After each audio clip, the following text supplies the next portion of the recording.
आज मैं आपको बिल्कुल सिंपल तरीके से बहुत ही ज़्यादा क्रिस्पी और टेस्टी चावल के आटे का डोसा बनाना बताती हूँ कैसे बनाया जाता है। और इसके साथ खाई जाने वाली स्पेशल चटनी बनाएंगे, उसकी वजह से ये डोसा खाने में और भी ज़्यादा टेस्टी लगेगा। तो चलिए बनाना शुरू करते हैं। डोसा बनाने के लिए ये हमने 1.5 कप चावल का आटा लिया है। ये हमने बॉल लिया है, इसमें हम चावल के आटे को डाल देते हैं।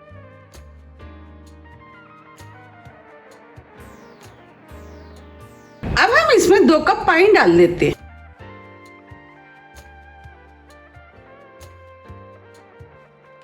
पानी को मिक्स कर देते हैं। पानी को हमें चावल में अच्छे से मिक्स करना है। हमने पानी को चावल में अच्छे से मिक्स कर लिया है। अभी यह बैटर गाढ़ा लग रहा है। अब हम इसमें 1 कप पानी और डाल देते हैं, क्योंकि हमें इसका बैटर पतला बनाना है। पानी को मिक्स कर देते हैं। अब ये बैटर बनके तैयार हो गया। बस हमें इसी टाइप का बैटर चाहिए। अब हम डोसे को और भी ज्यादा टेस्टी बनाने के लिए इसके अंदर कुछ वेजिटेबल का इस्तेमाल करेंगे। तो उसके लिए हमने ये 1 मीडियम साइज की प्याज ली है, जिसे हमने छोटे पीस में काट लिया है, वो डाल देते हैं।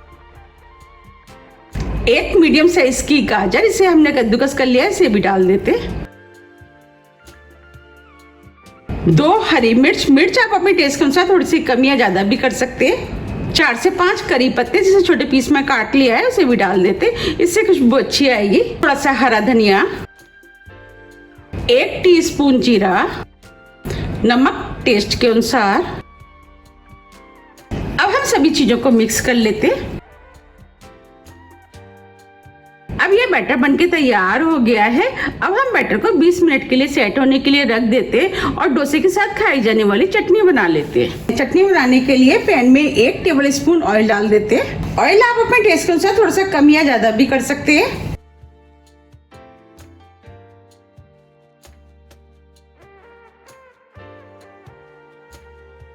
ऑयल को गर्म होने देते हैं। ऑयल गर्म हो गया है। अब हम इसमें 1 मीडियम साइज की प्याज डाल देते हैं। प्याज को मीडियम फ्लेम पे हल्का सा भून लेते हैं। अब ये प्याज हल्की भुन गई है। ये 1/4 कप मूंगफली लिए, इसे भी डाल देते हैं और मूंगफली को भी हल्का सा भून लेते हैं। अब ये मूंगफलियां भी भुन गई है। ये हमने 3 लहसुन की कली ली है, वो डाल देते हैं। अगर आप लहसुन खाना पसंद नहीं करते तो आप इस चटनी को बिना लहसुन के भी बना सकते हैं।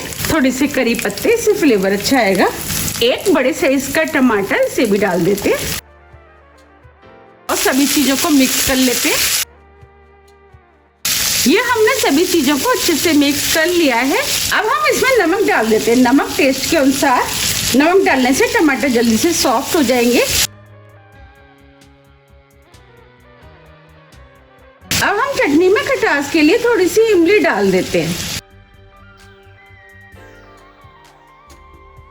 ये हमने 3 से 4 लाल मिर्च लिया, वो डाल देते हैं। मिर्च आप अपने टेस्ट के अनुसार थोड़ी सी कम या ज्यादा भी कर सकते हैं। अब हम इसे ढक देते हैं और स्लो मीडियम फ्लेम पे 2 मिनट के लिए सॉफ्ट होने तक इसे पकने देते हैं। 2 मिनट करीब हो गए हैं। अब ये सभी चीजें सॉफ्ट हो गई हैं। अब फ्लेम को ऑफ कर देते हैं और चटनी को ठंडा होने देते हैं। अब चटनी भी ठंडी हो गई है। चटनी को मिक्सी में डाल देते हैं।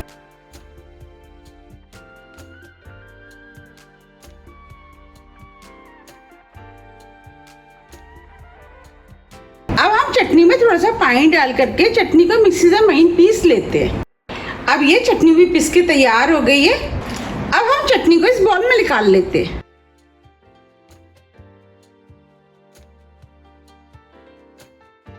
चटनी आप अपने टेस्ट के अनुसार थोड़ी सी गाढ़ी या पतली भी कर सकते हैं।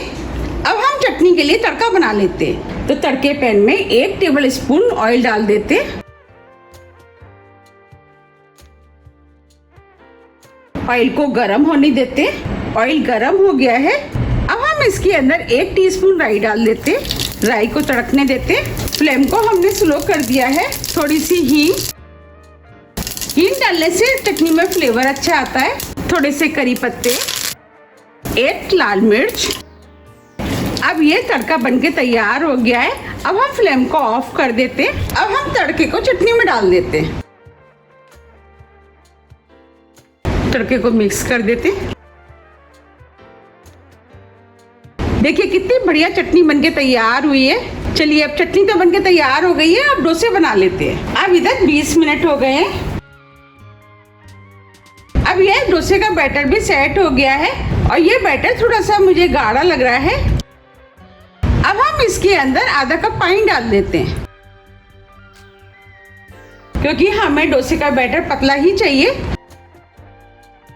अब ये बैटर बिल्कुल ठीक है, बस हमें इसी टाइप का बैटर चाहिए। चलिए अब डोसे बना लेते हैं। डोसे बनाने के लिए हमने गैस पे नॉन स्टिक तवा रख दिया है। अब तवे को गर्म होने देते हैं। जब तक तवा गर्म हो रहा है हम इसके ऊपर थोड़ा सा ऑयल लगा देते हैं और तवे को गर्म होने देते हैं, क्योंकि डोसे सेकने के लिए हमें तेज गर्म तवा चाहिए। अब ये तवा गर्म हो गया है। अब जो हमने बैटर बनाया था उस बैटर को हम इस तरीके से चला देते हैं, क्योंकि चावल का आटा नीचे तली में बैठ जाता है। अब हम इसमें से थोड़ा सा बैटर लेंगे और तवे पर इस तरीके से फैला देते हैं।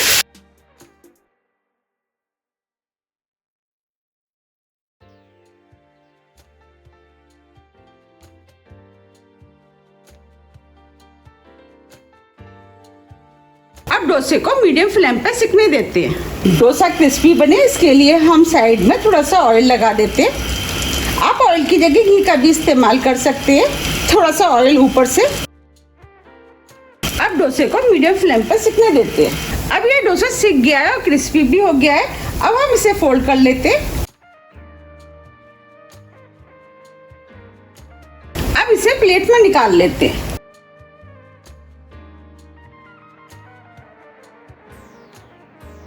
आप देख पा रहे कितना बढ़िया डोसा बनके तैयार हुआ है। अब मैं आपको दिखा भी देती हूँ कितना क्रिस्पी बना है।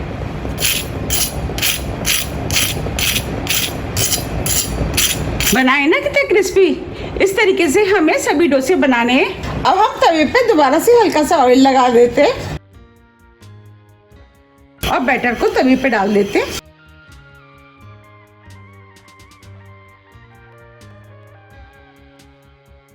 अब हम इस डोसे को भी बिल्कुल उसी तरीके से सेक लेंगे जैसे हमने पहले सेका था। अब ये डोसा भी सिक गया है। अब हम इसे भी उतार लेते हैं। हमें इस तरीके से सभी डोसों को सेकना है। अब ये डोसे बनके तैयार हो गए हैं। अब मैं आपको दिखा भी देती हूँ कितने क्रिस्पी बने है ना, कितने क्रिस्पी। ये डोसे खाने में बहुत ही ज्यादा टेस्टी लगते हैं। आप इनको एक बार जरूर बनाइएगा, आपको भी ये बहुत ज्यादा पसंद आएंगे। अब मैं आपको तोड़ के भी दिखा देती हूँ।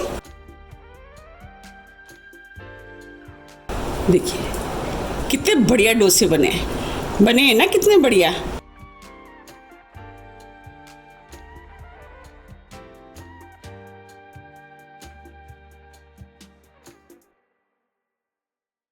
आप इसे किसी भी नारियल की चटनी के साथ खा सकते हैं। मैंने जो चटनी आपको बना के दिखाई है, अगर आप उसके साथ खाएंगे तो ये खाने में और भी ज़्यादा टेस्टी लगते हैं। अगर आपको मेरी रेसिपी पसंद आ रही है तो आप रेसिपी को ज़्यादा से ज़्यादा फ्रेंड और फैमिली के साथ शेयर कीजिए और मुझे कमेंट्स करके ये जरूर बताइए कि आपके ये डोसे कैसे बने। अगर आपको मेरी रेसिपी थोड़ी भी पसंद आती है तो रेसिपी को लाइक कीजिए, चैनल को सब्सक्राइब कीजिए और ज़्यादा से ज़्यादा शेयर कीजिए। अब हम फिर मिलते हैं इसी तरह की टेस्टी रेसिपी के साथ। जब तक के लिए नमस्कार।